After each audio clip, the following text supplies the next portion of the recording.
ಇದಪ್ಪ revenge ಅಂತಂದ್ರೆ revenge ಅಂದ್ರೆ ಹೆಂಗಿರ್ಬೇಕು ಅಂತಂದ್ರೆ ನಮ್ಮ ಆಪೋನೆಂಟ್ ಕೈಯಲ್ಲಿ ಒಂದು ವರ್ಸ್ಟ್ ರೆಕಾರ್ಡ್ ನ ಮಾಡಿಸ್ತೀವಲ್ಲ ಅದನ್ನ ರಿವೆಂಜ್ ಅಂತ ಹೇಳ್ತೀವಿ. ಆ ರಿವೆಂಜ್ ನೆನ್ನೆ RCB ಅವರು DC ಮೇಲೆ ತಗೊಂಡಿರೋದು.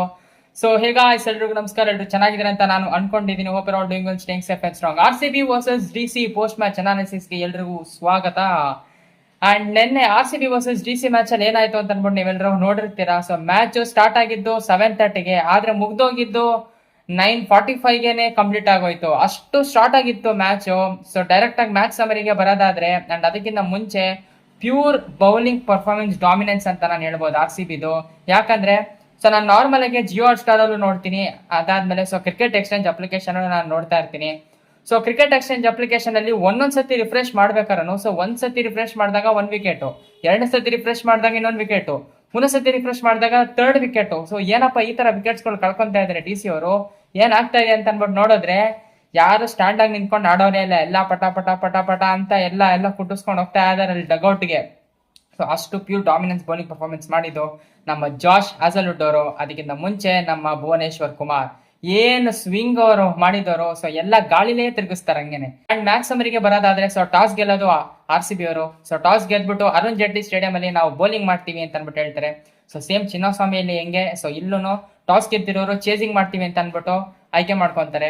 ನೀವು ಪ್ರೀವಿಯಸ್ ಮ್ಯಾಚ್ ನೋಡಿರ್ಬೋದು. ಪಂಜಾಬ್ ಮೇಲೆ ಡೆಲ್ಲಿ ಅವ್ರು ಹೆಂಗ್ ಆಡಿದ್ರು, ಇದೇ ಪಿಚ್ ಅಲ್ಲಿ 264 ಹೊಡೆದಿರ್ತಾರೆ. ನಮ್ಮ RCB ಮೇಲೆ ಒಂದು ಡೀಸೆಂಟ್ ಟೋಟಲ್ ಆರು ಕಲೆ ಆಗ್ತಾರೆ ಅಂತ ನೋಡಿದ್ರೆ ಯಾರು ಅಟ್ಲೀಸ್ಟ್ ಸಿಂಗಲ್ ನಂಬರ್ಸ್ ಎಷ್ಟೊಂದ್ ಜನ ಡಕ್ಕಿಗೆ ಔಟ್ ಆಗ್ತಾರೆ.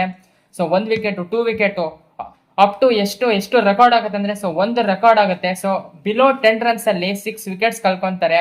And one of the worst record ಮಾಡೋ DC ಅವರು ಅಂತಂದ್ರೆ ವರ್ಸ್ಟ್ ಪವರ್ ಪ್ಲೇ ರನ್ಸ್ ಹೊಡೆದಿರೋದು, ಅದು 13 ರನ್ಸ್ಗೆ 6 ವಿಕೆಟ್ಸ್. ಇದಕ್ಕಿಂತ ಪ್ಯೂರ್ ಡಾಮಿನೆನ್ಸ್ ಬೇಕಾ? One of the one sided match ಆಗಿತ್ತು. ಅಂಡ್ ಬರೀ ಅವ್ರು ಟೋಟಲ್ ಎಷ್ಟು ಹೊಡಿತಾರೆ ಅಂತಂದ್ರೆ 75 ಹೊಡಿತಾರೆ. 75ಗೆ ಆಲ್ ಔಟ್ ಮಾಡಾಕ್ತಾರೆ ನಮ್ಮ RCB ಅವರು. DC ಅವ್ರನ್ನ 75ಗೆ ಆಲ್ ಔಟ್ ಮಾಡ್ತಾ ಇದ್ದಂಗೆ ಸೆಕೆಂಡ್ ಇನ್ನಿಂಗ್ಸ್ ಸ್ಟಾರ್ಟ್ ಆಗುತ್ತೆ ನಮ್ಮ RCB ಬರೋದು ಬ್ಯಾಟಿಂಗು. ಫಸ್ಟ್ ಬರೋದು ಜೇಕಬ್ ಬೆಥೆಲ್ ಮತ್ತೆ ವಿರಾಟ್ ಕೊಹ್ಲಿ. ಅಪ್ಡೇಟ್ ಬಂದು ಫಿಲ್ ಸಾಲ್ಟ್ ಅವರು ಇನ್ನೂ ಇಂಜುರಿಯಲ್ಲೇ ಇದ್ದಾರೆ. ಫಿಲ್ ಸಾಲ್ಟ್ ಅವರು ರಿಕವರ್ ಆಗಿಲ್ಲ ಅಂತ ಅಪ್ಡೇಟ್ ಬರ್ತಾ ಇದೆ. ಅದಕ್ಕೆ ನಿನ್ನೆ again same Dio Jacob Bethell ಅವರು ಮತ್ತೆ ವಿರಾಟ್ ಕೊಹ್ಲಿ ಅವರು ಬ್ಯಾಟಿಂಗ್ ಆಡಕ್ಕೆ ಬರ್ತಾರೆ ಆಸ್ ದ ಓಪನರ್ಸ್. ಅಂಡ್ ಅಲ್ಲಿ 104 ಮೀಟರ್ಸ್ ಅನ್ಸುತ್ತೆ. 104 ಮೀಟರ್ 6 ಹೊಡಿತಾರೆ ನಮ್ಮ ಜೇಕಬ್ ಬೆಥೆಲ್ ಅವರು, ಸ್ಟಾರ್ ಬಾಯ್ ಜೇಕಬ್ ಬೆಥೆಲ್ ಅವರು. ಹೊಡಿತಾ ಇದ್ದಂಗೆನೆ 3rd ಬಾಲ್ಗೆ ಅವ್ರು ಔಟ್ ಆಗ್ತಾರೆ. ಒನ್ ಆಫ್ ದ ಗ್ರೇಟೆಸ್ಟ್ ನಾಕ್ ಅಂತ ಹೇಳ್ಬೋದು. ಜಸ್ಟ್ 11 ರನ್ಸ್ ಅನ್ಸುತ್ತೆ. ಜಸ್ಟ್ 11 ಬಾಲ್ಸ್ಗೆ 23 or 25 ರನ್ಸ್ ಹೊಡಿತಾರೆ. One of the best start. ಅದಾದ್ಮೇಲೆ ಗೊತ್ತೇ ಇದೆ ನಮ್ಮ DDP ಅವರು ಬಂದ್ಬಿಟ್ಟು 6 ಮೇಲೆ 6, 4 ಮೇಲೆ 4 ಹೊಡಿತಾರೆ. One of the best. ಅದಾದ್ಮೇಲೆ ಚೆನ್ನಾಗಿ ರನ್ ಸ್ಕೋರ್ ಮಾಡ್ಬಿಟ್ಟು ಲಾಸ್ಟ್ 11 ರನ್ಸ್ ಬೇಕಾಗಿರುತ್ತೆ. 10 ರನ್ಸ್ ಬೇಕಾಗಿರುತ್ತೆ. ಅವಾಗ ನಮ್ಮ ವಿರಾಟ್ ಕೊಹ್ಲಿ ಅವರು 2 6 ಹೊಡ್ಬಿಟ್ಟು ಮ್ಯಾಚ್ ನ ಖತಮ್ ಮಾಡ್ತಾರೆ. One of the easiest win ಆಗುತ್ತೆ, ಕಂಫರ್ಟಬಲ್ ವಿನ್ ಆಗುತ್ತೆ. And at the same time dominant bowling performance dominant win ಆಗುತ್ತೆ. ಯಾಕಂದ್ರೆ ಸೆಕೆಂಡ್ ಫಾಸ್ಟೆಸ್ಟ್ ರನ್ ಚೇಸ್ ಕೂಡ ಆಗುತ್ತೆ. ಅದು ವಿತಿನ್ ದ ಪವರ್ ಪ್ಲೇ ಹೊಡೆದಿರೋದು ನಾವು. ಅದು ಇನ್ನೊಂದು ರೆಕಾರ್ಡ್ ಆಗುತ್ತೆ ಸೆಕೆಂಡ್ ಫಾಸ್ಟೆಸ್ಟ್ ರನ್ ಚೇಸ್ ಆಗಿ. ಈ ಮ್ಯಾಚ್ ನ ಕಂಪ್ಲೀಟ್ ಮಾಡಿ ಮುಗಿಸ್ತಾರೆ. And with a positive run rate. And run rate ನೀವು ನೋಡಿರ್ಬೋದು, ನಾನು ಪಾಯಿಂಟ್ಸ್ ಟೇಬಲ್ ನ ಇಲ್ಲಿ ನಾನು ಡಿಸ್ಪ್ಲೇ ಮಾಡ್ತಾ ಇದ್ದೀನಿ. ಎಷ್ಟು ಹೈ ಹೋಗುತ್ತೆ ಅಂತಂದ್ರೆ +1.130 ಇಂದ +1.919 ಹೋಗುತ್ತೆ ನೆಟ್ ರನ್ ರೇಟು. ಯಾರು ಆ ನೆಟ್ ರನ್ ರೇಟ್ ಹತ್ರನೂ ಬರೋದಿಕ್ಕಾಗಲ್ಲ. ಅಷ್ಟು ನೆಟ್ ರನ್ ರೇಟ್ ನಮ್ದು ಬೂಸ್ಟ್ ಆಗುತ್ತೆ ಈ ಮ್ಯಾಚ್ ವಿನ್ ಆದ್ಮೇಲೆ.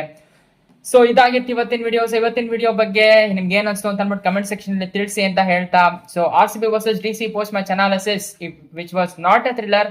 ಆದ್ರೆ ಬೌಲಿಂಗ್ ಪರ್ಫಾರ್ಮೆನ್ಸ್ ಮಾತ್ರ ಥ್ರಿಲ್ಲರ್ ಆಗಿತ್ತು. Bowling pure dominant.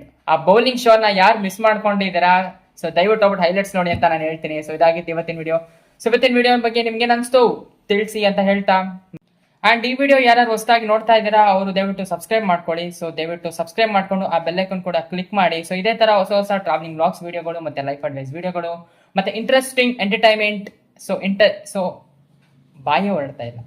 Interesting entertainment blog ಜೊತೆ ನಾನು ಮತ್ತೆ ಬರ್ತೇನೆ ಅಂತ ಹೇಳ್ತಾ, ಅಲ್ಲಿವರೆಗೂ stay happy and take care. And ಮತ್ತೆ ಸಿಗೋಣ ಇನ್ನೊಂದು ವಿಡಿಯೋ ಜೊತೆ. ಬೈ ಬಾಯ್.